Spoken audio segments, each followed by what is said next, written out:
আল্লাহ পাক আজকে আপনাকে হয়তো 1 কোটি টাকা দিয়েছেন, কালকে আল্লাহ না করুক 1000 টাকার জন্য মানুষের কাছে হাত পাততে বাধ্য করতে পারেন আল্লাহ পাক। এমনও কিন্তু দিন আসতে পারে, দিন সবার সবসময় সমান থাকে না। আজকে আপনার কাছে 1 কোটি টাকা আছে, কিছু মনে হচ্ছে না, কালকে কে জানে আল্লাহ না করুক যে 1000 টাকা কারো কাছে চাইতে হচ্ছে, 1000 টাকার জন্য ঠেকে গেছেন, হতে পারে না? তো রিজিককে মানুষ তাজিম না করলে রিজিক দূরে চলে যায়। দুটো বিষয় খেয়াল রাখবেন, দুটো বিষয়। এক হচ্ছে মাঝে মাঝে মনের মধ্যে কিছু আমল করার ইচ্ছা আসে, আসে না? মনে হলো যে আচ্ছা একটু 10টা আয়াত পড়ি, মনে আসে না মাঝে মাঝে? এমন মনে হয় না? ওই সময় এই যে মনের মধ্যে যে এই ইরাদাটা জাগ্রত হওয়া, এটাকে আমরা বলি ওয়ারিদ। অন্য ভাষায় আপনি বলতে পারেন মেহমান। কি বলতে পারেন? এটা আল্লাহর পক্ষ থেকে আপনার কলবের মধ্যে মেহমান হিসেবে এসেছে। এখন আপনি যদি আমলটা করেন, সেই মেহমান বারবার আপনার কলবে আসবে। যদি আপনি ওই সময় আমলটা না করেন, মেহমান চলে যাবে, মেহমান অসম্মানিত হলে পরে আর আসবে না। একইভাবে রিজিক আল্লাহ পাক দিয়েছেন, এর তাজিম যদি করতে পারেন রিজিক বেশি আসবে। রিজিকের তাজিম সম্মান করতে না পারলে রিজিক আসবে না, বেশি কমে যাবে। উসমান রাদিয়াল্লাহু আনহু সবচেয়ে ধনী ছিলেন না?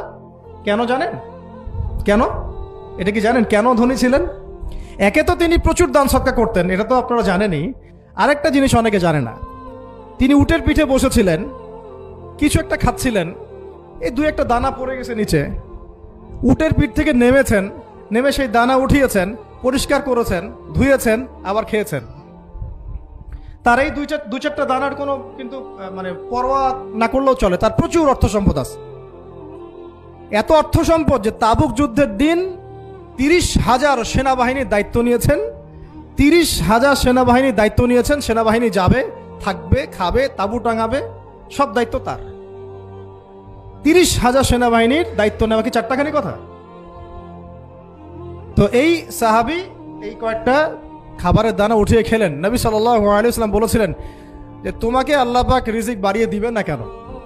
তুমি রিজিকের যে তাজিম, যে সম্মান তুমি করো, এর বদৌলতে আল্লাহ পাক তোমাকে বেহিসাব রিজিক দিবেন। দুইটা বিষয় খেয়াল রাখবো। আমলের মেহমান হৃদয়ের মধ্যে আসলে তাকে ফিরায় না দেওয়া, তাহলে সেই মেহমান কিন্তু আর আসবে না। মেহমানকে মূল্যায়ন করলে মেহমান বারবার আসবে ইনশাআল্লাহ। আর রিজিকের তাজিম না করলে রিজিক কিন্তু আপনার ঘরে বেশি বেশি আসবে না। এমনি তো হারামের যুগ, এমনি সুদের যুগ, এমনি ঘুষের যুগ। অলমোস্ট এভরি ফ্যামিলি সুদখোর এখন, অলমোস্ট এভরি ফ্যামিলি।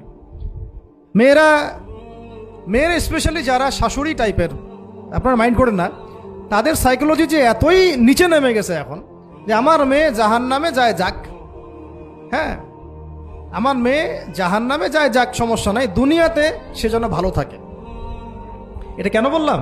একটা সুদখোরের ঘরে তুলে দিতে সে দ্বিধাবোধ করতেছে না, একটা দুর্নীতিবাজের ঘরে তুলে দিতে দ্বিধাবোধ করতেছে না, একটা ঘুষখোরের ঘরে তুলতে দ্বিধাবোধ করতেছে না, হ্যাঁ একটা মানে কি বলবো মাদক সেবী, ড্রাগ এডিক্টেড বা এই যে আর কি বলবো ফাসেক জালেম, এই ধরনের ঘরে উঠাই দিতেও সে দ্বিধাবোধ করছে না। 5তলা বাড়ি চাই আমার মেয়ে 5তলা বাড়ি থেকে সুখে থাকবে। এই যে সুখের ডেফিনেশন এখানে দিয়েছেন আপনারা।